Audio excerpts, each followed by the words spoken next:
Hey all, so Nitro RC Nerds here, and this is part 2 of troubleshooting a Hyper 7 engine, specifically the Mach Star 2.8. If you haven't watched part 1, you can go back and watch it, but the net is that the buggy is starting to lean itself out very quickly, running at high temps, all that stuff. I took the engine apart. There were no visible signs of anything. There was actually one thing, which I'll get into here in just a second. I cleaned out the internals. I didn't take out the bearings. What I did notice is this gasket right here. There's a little bit of a tear on it. However, I'm fairly certain that's how it's been. I do have this one from my OS that I might put on there if what I'm going to do in this video doesn't work. The clutch setup on it was fine. The only problem, this right here stripped, and it's pretty bad. So I've ordered a new one, and I'm going to put that on here in just a few minutes. Now, I can't theoretically say why having a pinion like this, which is so bad, would affect the engine.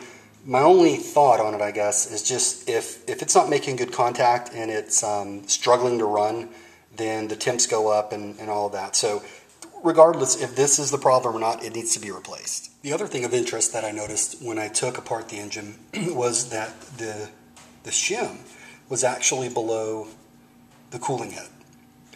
And I have no idea why. I can only assume that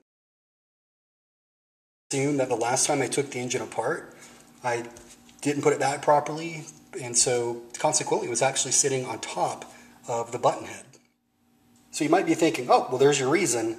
However, that was probably 6 months ago the last time that I took it out, and this thing has had at least a gallon through it since then. So I put it back under the button head. If anything, maybe I'll just get better performance out of it.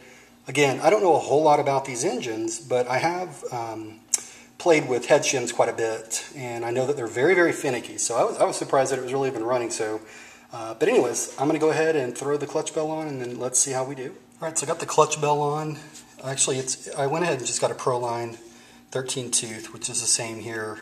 The only thing that I guess is concerning me is the pinion on here on the stock is a little bit larger in diameter, and you can see here this one stands out a little more, but we'll see. This is my first time actually getting a aftermarket clutch bell. It's supposed to be compatible though, so we'll soon find out. Alright, I think I got this bad boy fixed.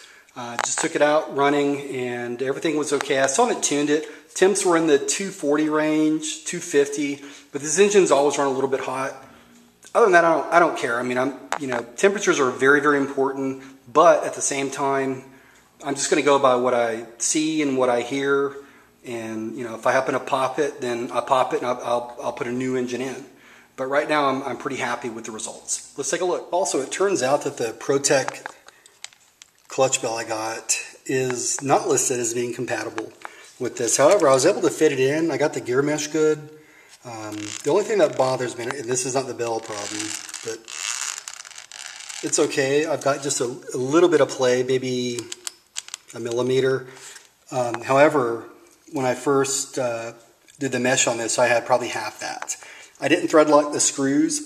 One of the threads on the engine block is stripped. I went ahead and Loctite that, but the other ones I didn't. So for whatever reason, it lost about a half a millimeter of its mesh in the probably 5 minutes that I drove it.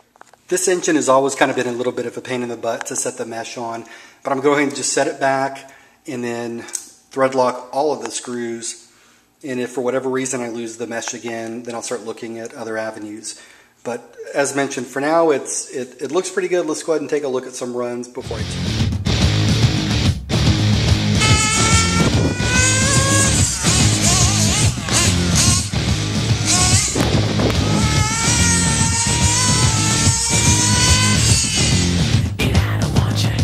By that, we fixed the gear mesh on here, the clutch bell, put a new one on there.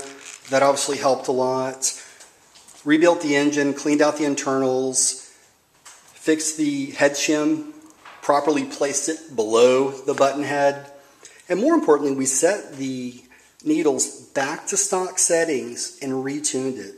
And I tell people all the time, that's so important. If you seem to get lost in your tune or you're not sure what's going on with your engine, just set it back to stock And remember, for this engine, don't go by what the manuals tell you. It's flush on the high speed, flush on the low speed. That's all you need to know. And just go back and retune it.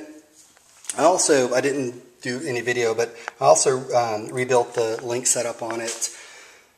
This entire buggy right now needs a complete rebuild, and I cannot wait to do it. However, I'm holding off just because I've got so many different projects going on right now that really the focus is to get all of my vehicles ready for our next Battle of the RC cars, because what we're going to do is bottom-end power racing.